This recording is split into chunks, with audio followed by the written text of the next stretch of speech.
Well, good morning and hello. My name is Ruth Bushyager and I am the new Bishop of Horsham. It's a great joy to join the Diocese of Chichester, and it's wonderful to be joining you this morning at your church. And at this stage in the pandemic, I guess some of us will now be watching this sermon video alone at home. Others of you might be at home but watching with members of your own household or your social bubble. And some of us are back into our church buildings and having perhaps a mixture of pre-recorded material and real life face-to-face worship. Whoever you are and however you're watching this and whatever you believe, you are so welcome. And I really pray that this passage from the Bible that we're going to be reading this morning and looking at closely, Exodus chapter 3, verses 1 to 15. I pray that this will be a great blessing to you as the living God speaks to us through his written word. So today we read a very familiar story. It's got fire in it. It's one of the most famous chapters in the whole Bible, Moses and the burning bush. And we're going to go in sections through the passage, so if you can have a Bible open in front of you, please do, and you can read along with me. Let's set the scene for a minute. Moses was born around the end of the 14th century BC, and he was born into a Hebrew family who were living in slavery in Egypt under great oppression. And the baby Moses was rescued from the Nile, the baby in the basket, rescued by the princess, the daughter of the Pharaoh. So Moses was raised in the palace of Pharaoh, but he was not actually an Egyptian boy, he was a Hebrew. And one day as an adult he sees a Hebrew slave being beaten by an Egyptian. And in an act of great rage against that injustice, Moses kills the Egyptian slave driver. So then we have Moses the murderer running away into the desert where he finds a job as a shepherd. And he's there for 40 years. So at the end of Exodus chapter 2, we have a behind the scenes unveiling, like the curtains of heaven are drawn back. And we see that now the God of compassion is on the move. And he has heard the cry of his people in slavery. He has seen their suffering. And in compassion, he is moving his plan to liberate them. And his first thing is to call his servant Moses to be his leader in this great mission of God to liberate his people. I have come down to rescue, says the Lord. And in this extraordinary scene that follows in chapter 3, God calls Moses to lead that rescue plan. He's an 80-year-old who spent his whole adult life hiding in the desert with a flock of sheep for company. Wonder if you're listening this morning and you're definitely in the second half of life, maybe even like Moses. You've been hiding somewhat from your past, perhaps retreating into your own wilderness years. I don't know if the months of COVID have felt a bit like wilderness years for you. It seems to have gone on for a long time. Maybe you've been laying low. Maybe you've been tending to a different job in life that you know deep down is not the calling of God. But in God's economy, wilderness is never wasted. So here we are in chapter 3. Verses 1 to 3.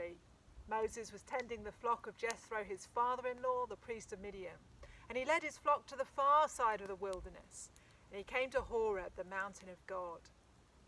Verse 2, there the angel of the Lord appeared to Moses in flames of fire from within the bush. I don't have a bush, but we've got a campfire. Moses saw that though the bush was on fire, it did not burn up. So Moses thought, I will go over and see this strange sight, why the bush does not burn up. The messenger of God appears to Moses in a bush that is on fire but doesn't burn. Now the story is commonly, famously called Moses and the burning bush, but actually it's Moses and the not burning bush. My wood is definitely burning up. Quite understandably, Moses is deeply curious and he's drawn in to an encounter, wanting more, curious. When the Lord saw, verse 4, that Moses had gone over to look, God called to him from within the bush, Moses, Moses. And Moses said, "Here I am." God's rescue plan starts with a call. God calls Moses by name. His call is deeply personal, individual and specific. God's chosen servant is now ready to hear his life's mission. God calls Moses, Moses, and Moses' reply is, "Here I am." That's actually just one word in the Hebrew, hine. It's a word that a soldier might say when reporting for duty. "Yes, sir, here I am, ready and able and willing for service, present for action. Yes, sir." Hine. I had a curate at my previous parish called Peter, and when the diocese rang to offer me this particular curate who I'd not met before, they said, "He is very American." And indeed, he did turn out to be not just an American, but very American, and it was wonderful. From time to time, I would say, "Peter," and he would say, "Yes, ma'am. Hine, here I am. What do you want me to do? Reporting for action." And then God reveals important aspects to Moses of his own nature. "Don't come any closer," God says, verse 5. "Take off your sandals, for the place where you are standing is holy ground." And then he said, "I am the God of your father, the God of Abraham, the God of Isaac, and the God of Jacob." At this, Moses hid his face because he was afraid to look at God.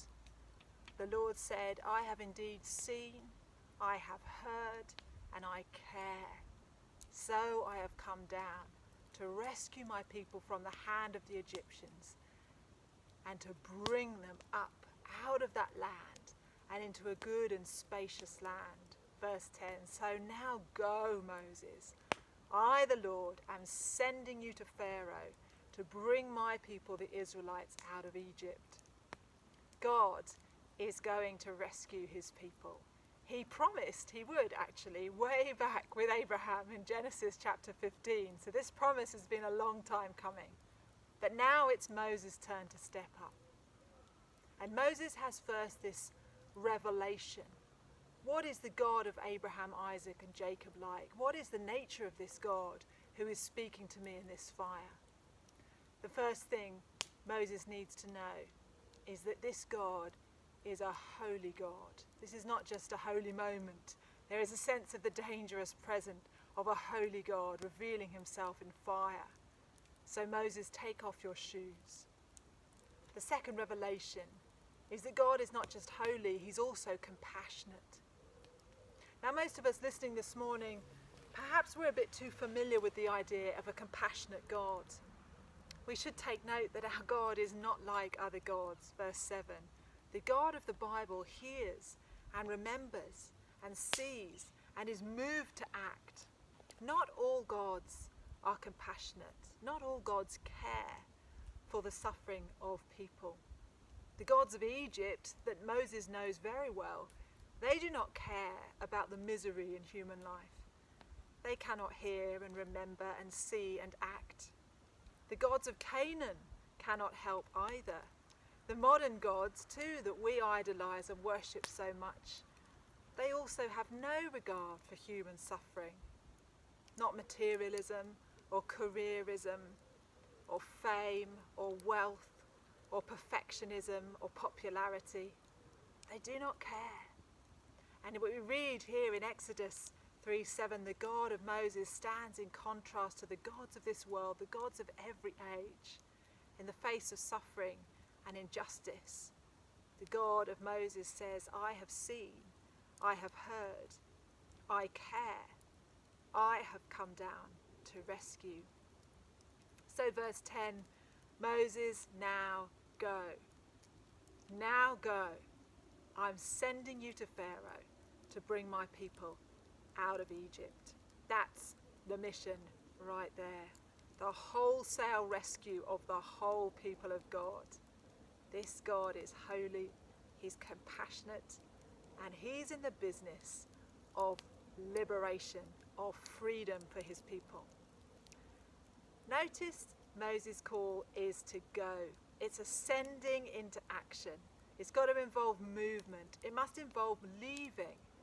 It must also mean loss. For Moses, it's actually a return to his origins, a return to the home of the most powerful man in the world, Pharaoh, a return to the royal courts where he ran freely in the corridors as a young boy, and where he fled in shame and fear as a middle-aged man, a return to people who raised him, who he would now come up against in fierce confrontation. And it's a very, very daunting call. I wonder if you've ever felt daunted by a sense of the call of God over your life. Understandably, in verse 7, Moses says to God, "Who am I that I should go to Pharaoh and bring the Israelites out of Egypt?" And God said, "I will be with you. This will be the sign to you that it's I who've sent you. When you've brought the people out of Egypt, you will worship God on this mountain." What a daunting task. And do you see how quickly Moses has gone from, "Yes, sir, hine, reporting for duty, here I am," to, "What, sir? Me, sir?" From "here I am" to "who am I? Who am I? I'm just a washed-up exile and refugee, tending sheep in the wilderness. I'm old. I've failed. The Egyptians won't receive me. The Israelites won't listen to me. Everything I've ever done disqualifies me from following God's call on my life." Notice God's reply. God says, "It's not about you, Moses. I am who I am. I have seen the beginning from the end and the end from the beginning. I know all of you. And my call is about me, who I am." Who am I, we might ask. Every single Christian is called by God to partner with him in his rescue mission to the world that he loves so much. Each and every one of us, without exception, are invited to participate in this call, to say yes, to be used by God for his purpose of salvation in the world. And every Christian who has ever heard this call correctly has been daunted by it and known self-doubt and fear.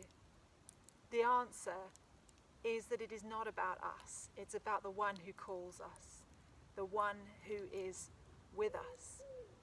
Moses asks, "Who am I?" And the answer is, well, that doesn't really matter at all. Moses asks, "Who am I?" And the answer is, well, that's the wrong question. Moses asks, "Who am I?" And God doesn't answer that question at all. God replies, "I will be with you. I will be with you." So Moses now wants to know the name for God. He's familiar with all the Egyptian gods. Moses grew up learning about all of those in the Pharaoh's palace. But this God, the God in the fire who has called him to be a liberator, what is this God's name? And God said to Moses, verse 14, "I am who I am.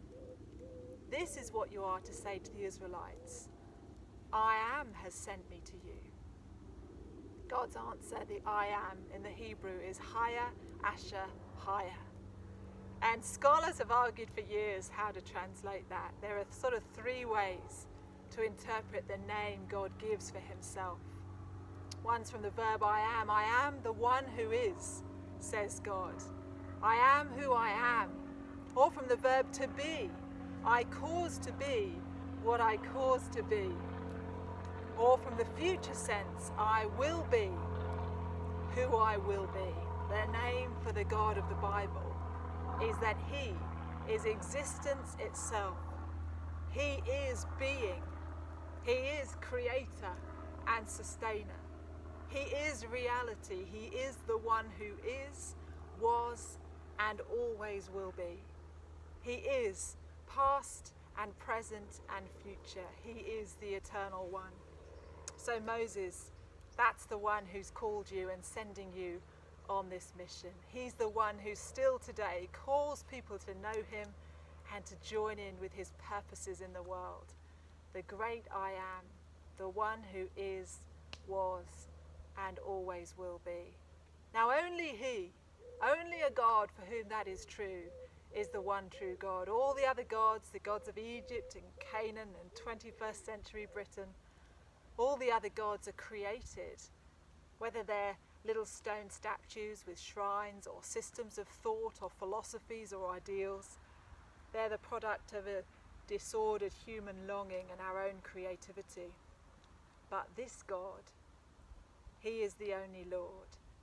And he's going to be demonstrating that fact in astoundingly powerful ways in the chapters to come in Exodus. So do read on with the rest of your Sunday if you can, because it's a gripping story. But I wonder if there are some listening today who are sensing the call of God. It might be a call even to believe in him and trust him for the very first time. Maybe thus far in life you haven't been a Christian able to say that you've got a living faith in Jesus Christ, a real trust in God. But you know that God is calling you to himself. Maybe in the solitude of lockdown, you have heard that call. I encourage you to respond to him in prayer. It might be daunting, it might make you feel vulnerable.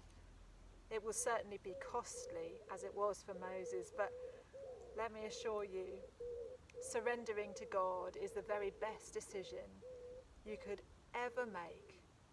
Maybe you're sensing God calling you to a new vocation or a new ministry, maybe a new role that you've been thinking about at work or at church in your community. I encourage you to pray with trusted friends and have the courage to explore that call more fully. May this passage today encourage you in your faith this morning. The God of the Bible, who reveals himself as holy, compassionate, the liberator of his people. The awesome truth is that this is the same God, who, the one who called Moses, calls each one of us by name, personally, to share in the adventure of following him. May you be courageous and obedient in following him and responding to him today. Amen.